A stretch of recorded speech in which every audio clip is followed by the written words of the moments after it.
এই ଶୁଣି ପୁଅ ଏ ବ୍ୟାଗଟା ଧର ଆଇ ଘରେ ଯାହା ବି ଦେଖିବ ଏ ବ୍ୟାଗ ଭିତରେ ପକେଇ ଘରକୁ ଗଲା ଆସିକି ନେଇକି ଯିବ ଆମେ କଣ ଆଇ ଘରକୁ ଚୋରେଇବାକୁ ଯାଉଛେ?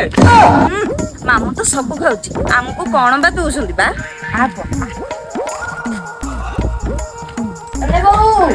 ଭାଉଜ କବାଟ ଖୋଲିଲା। ଆରେ ଦିଦି ନମସ୍କାର। କିଛି ନ ଜାଣିକି ଆସିଗଲ ଯେ? ଏଇ ଖରା ଦିନ ସ୍କୁଲ ଛୁଟି ହେଲା ତ ଏଇ ଟୋକାଟା ଆଇ ଘରକୁ ଯିବ ବୋଲି କାନ୍ଦୁ ସେଥିପାଇଁ ଆସି ପୁରା ମାସେ ରହିକି ଯିବି।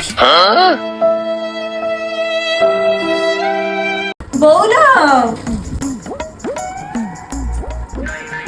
ଆଲୋ ହେଇଲୋ ମୋ ଝିଅ ନାତି ଆଇଛନ୍ତି ଲୋ। ଆଲୋ କଣ ଖାଉନ କିଲୋ? ଖାଲି ଦୁର୍ବଳ ଦୁର୍ବଳ ଦିଶୁଛ। ଏଇ କହିଲୁ କହିଲୁ ଏଇଠି। ଆଲୋ ତୁ ଏଇଠି ବରେ କେଡେ ବଡୁଟା ହେଇଗଲୁ ରେ।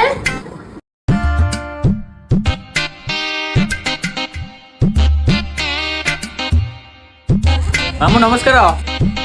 ଆରେ ତୁ କେତେବେଳେ ଆସିଲୁ? ଏଇ ଏବେ ଆସିଲୁ ବୋଉର ମୋର। ହଉ ହଉ ଯା ମାଇଁକି କହିବୁ ତମେ ଖାଇବାକୁ ଦବ ହେଲା। 3 days later. ବୋଉଲ କଣ କରୁଛୁ?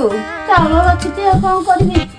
ଭାଇରେ ବୋଉ ତୋ ଜାଇଁ କହିଛନ୍ତି ତୁ ବାହାହେଲା ତ କିଛି ଦେଇନଥିଲୁ ତୋ ଘର ପଛପଟେ ଆମ୍ବ ଗଛଟା ନାହିଁ ସେଟା ମୋ ନାଁରେ କରିଦେବୁ ହେଲା।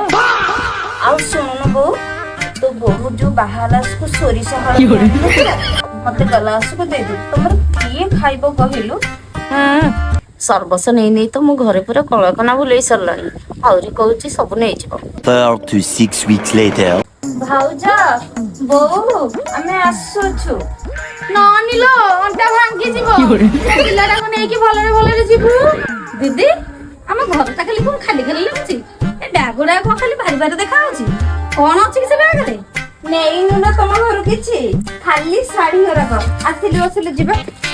ମୁଁ କଣ ଚୋରଣୀ?